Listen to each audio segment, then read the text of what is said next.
Whew! Gritty clown makeup is harder to apply than you might imagine. I think I got it. And also, thank you to Lady Gaga for the on-camera tutorial in the film. I was like, ooh, thank you. I took mental notes, but I had to go a little bit further. I think that's not totally how you apply the look. I was at a fan's first screening tonight, and I saw a number of people dressed up, and some of you did a fabulous job with your makeup. So if you've been getting dressed up for Joker Folie Deux, I'd love to know how you put your own look together. It was fun to be at the fan's first screening. I thought it was hilarious that Warner Brothers was like, please rate this film on Rotten Tomatoes. I think they're hoping for a really strong audience score, but I'm not sure if they're gonna get it. We'll see. After seeing the film, though, I guess I did connect to it in some ways. I put on the mask, and I think that was one of the most compelling things about the film. The reasons why Arthur and Lee put on a happy face. I thought it was interesting. The only other time I've ever been inspired to do this, I've been dressing up a little bit more, but I carved No Fate into a piano bench after Terminator 2. And so I guess I have to give the film some credit for my wanting to be a part of it in some ways, even though I didn't love the movie. All right, so this is my non-spoiler review. And I guess where I want to start is release the Gaga Cut. I could see that taking over the conversation with this film pretty quickly because, there is so much Lady Gaga material missing from the final product. It's amazing. It's very similar to how all that good Joker footage was missing from the first Suicide Squad movie. You're like, where is it? Where is it? Really, I have to say, I would sort of like to see it. It's frustrating because I think her role has been whittled down to a very small supporting role. And she never even really, I felt, became Harley, which was a big selling point for many of us with this sequel. In fact, with the way this film has clearly been altered from what the original intention was, I think, the title doesn't even make sense anymore. Folie Deux means a shared delusion, yet Arthur and Lee share very little. To me, overall, it seems as if Todd Phillips doesn't like the fact that people ended up idolizing his Joker, and he decided to use the sequel to tear the character down in many, many, many ways, which is an odd choice. We'll see how that works out for him. Joker was about putting the makeup on, and Joker 2 is about taking the makeup off, and that's sort of poetic. You're like, oh, well, that sounds pretty good, Grace. And again, as you can see, I did emotionally connect to that aspect of the film because there is something freeing about putting a mask on. And not just any mask. A clown mask is a very specific choice. It insists that you don't care, but it also allows you to, laugh at others, laugh at yourself, and laugh at life, because sometimes what else can you do? And that, of course, is very much the take that Todd Phillips has taken with the character, which is, I think, one of the things that has consistently worked. And sure enough, there are moments of genius in Joker 2 that I was really impressed with. If only the music had not gotten in the way. Now, some Lady Gaga fans, I already tweeted this evening that I didn't care for the music, and some of you who also went to the fans' first screening are like, wow, you loved the music. And that's interesting to me. At one point in the film, Arthur begs Lee to stop singing. He's like, just stop singing, just talk to me. And I'm like, yeah, amen, Arthur. That's something I'd like to have seen throughout this entire film. I would say that the movie is 50-50. 50% singing, 50% dialogue. I know. And I think that's equally frustrating to whichever one you were looking forward to the most. And so therefore, I suspect the film won't really truly satisfy anyone. But yet everybody will have a different take. I think people will be divided into two camps as to which direction they would have liked to have seen the film gone in. Lady Gaga fans, I think, are likely going to enjoy the singing moments more, while comic book fans and fans of the first film will prefer the dialogue.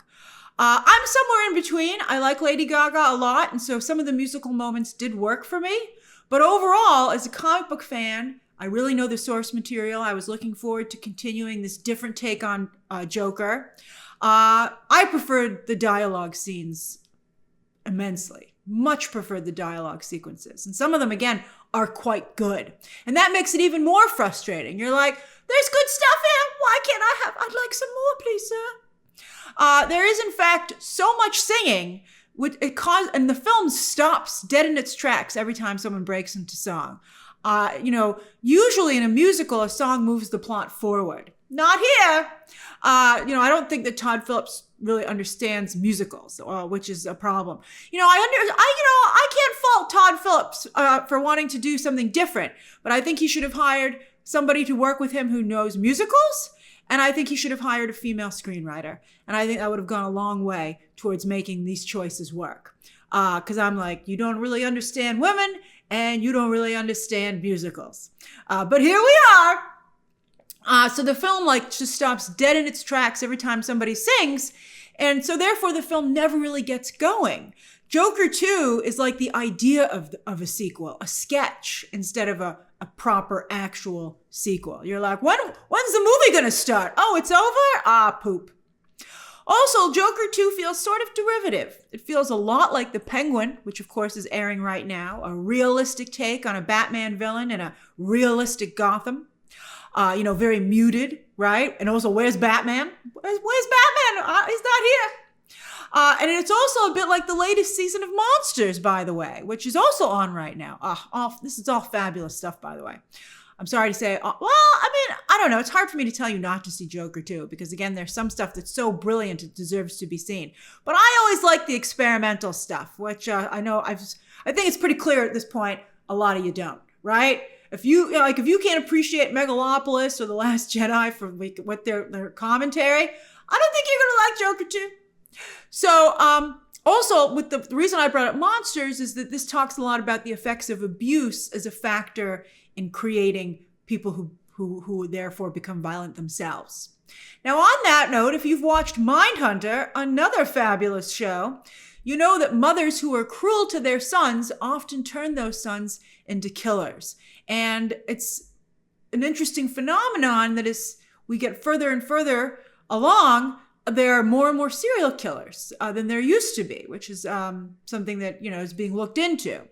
But yet I think on top of that, society itself has in some ways overall become cruel to men. Obviously, I'm a big fan of giving everybody a shot. I think we're moving forward in very important ways.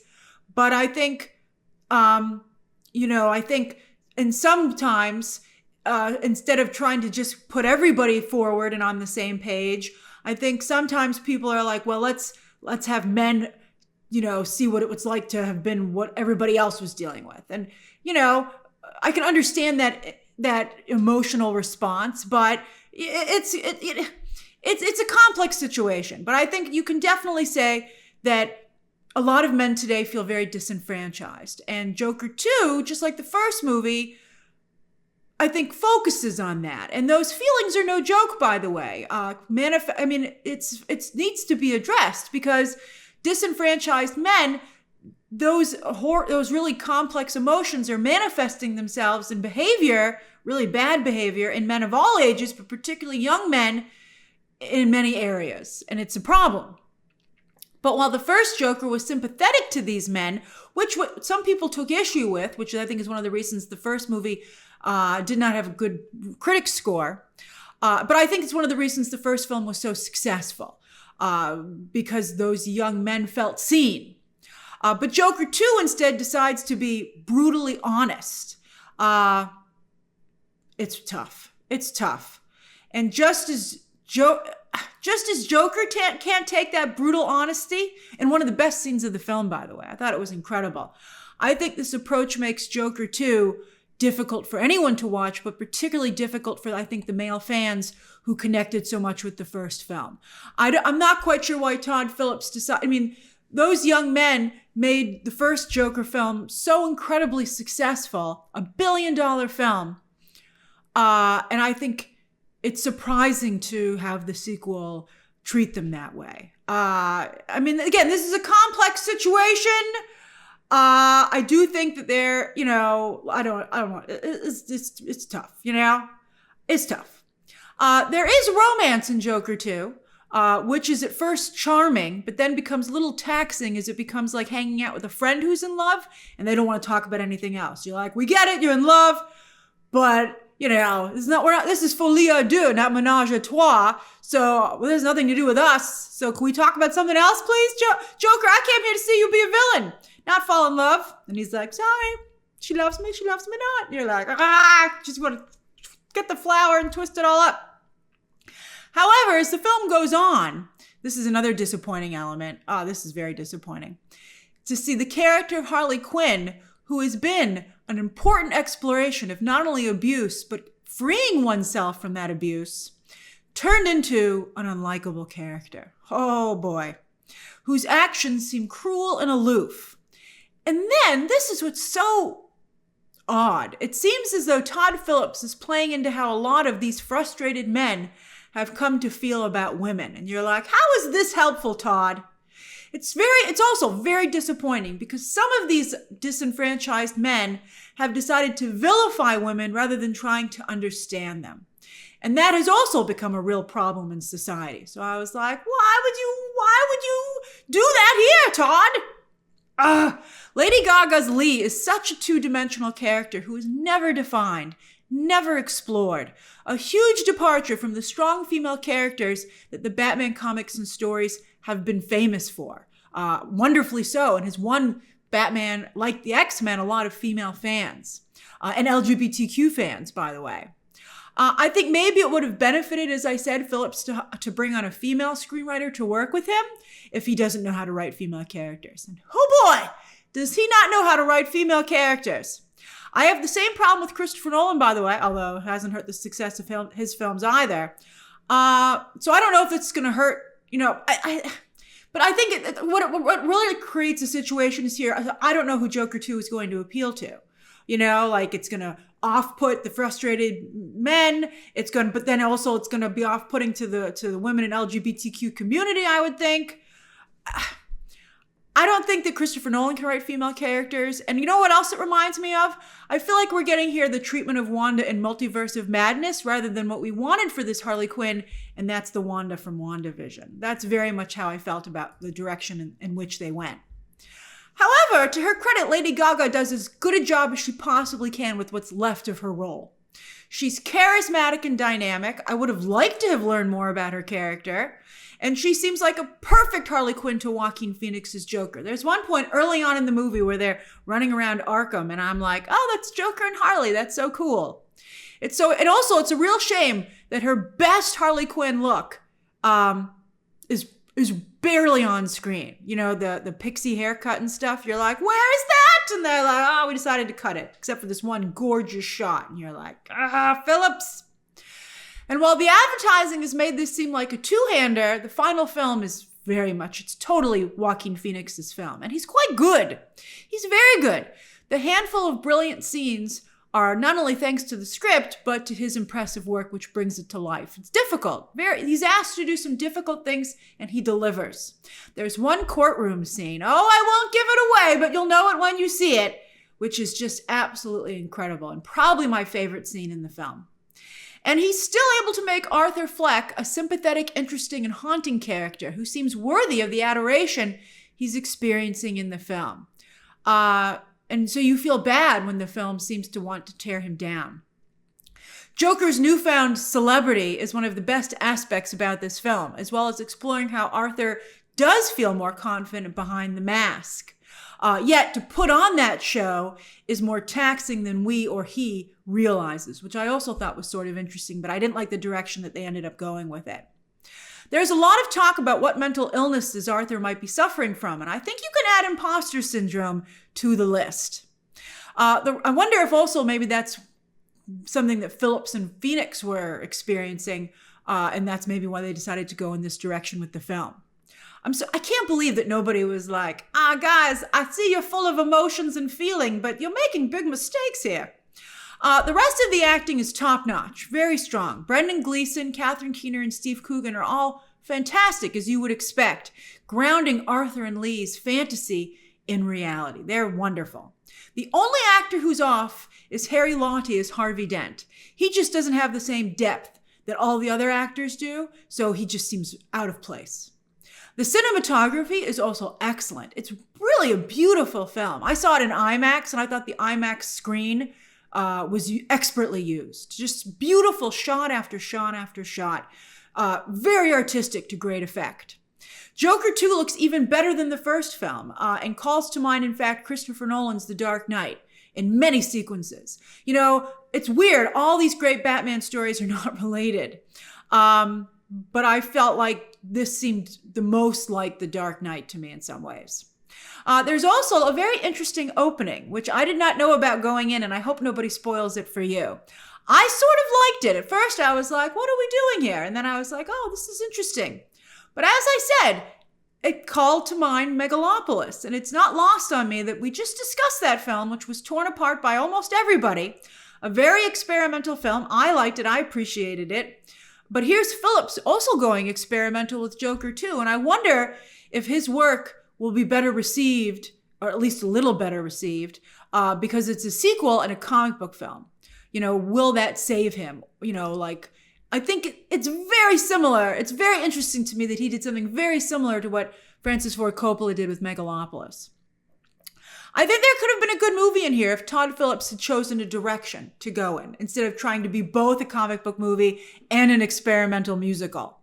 Another line in the movie is, let's give the people what they want. But as I said, I don't think Joker 2 gives anybody what they want. Instead, it just gives them a tantalizing taste. And then you're like, more, as I said, more please, sir. And they're like, no. I'm not sure what you want out of Joker 2, but as for me, I'd have stripped out almost all the music. I'm sorry. I just don't think it works. And again, unless you bring in someone who understands musicals. Maybe that's what I would have done if I was going to keep that, as I said. But as is, with the talent on hand, I would have stripped out almost all the music, added another half an hour. This could have been 2.5 to 3 hours, I think. Made Harley the B storyline and made a much stronger A storyline where Joker got to be Joker. And that's really, I think, another problem with the film. We already have this Joker's origin story, and so you think the sequel is going to be him in all his glory. But instead, as I said, it's almost like this movie is the second half of that origin story. Yet the character is being undone instead of built up. And like, we never got the middle part. Joker 2 is almost like the third film in a trilogy. And we skipped over what could have been the best entry. You're like, oh, wait, what happened to when he got to be Joker? And they're like, oh, he's not going to really do it. And you're like, what? I think Joker 2, though, as I said, is worth seeing. There are great moments. There are great moments that I think that you would want to see. And if you enjoyed the first film, you're going to want to see how it plays out. You're going to want to see it at some point. Also, I mean, I think, I guess you could wait to streaming or digital, but I don't want anything to be spoiled for you because, there are some good surprises in there. Also, if you're a Batman fan, if you're a DC fan, you appreciate Elseworld stories. And to me, I liked seeing a bold take on these well-defined characters, even if, again, it didn't totally work. But I think that this would be a difficult film to watch more than once. So I worry about how it will do at the box office because of that. And I doubt this will be a big awards contender as well. In fact, I'd be surprised if it gets any nominations, to be honest with you. You maybe like in the craft areas, like cinematography, but I just feel that the film just so doesn't work that I think people are just going to move on to the films this year that do. So that's my non-spoiler review of Joker 2. And I'm sorry that I don't bring better news. And again, some of you might like it more than I did. And I'll be curious to have that discussion. All right, so share your non-spoiler thoughts down below. Subscribe today. And of course, as always, you can check out some more videos right now.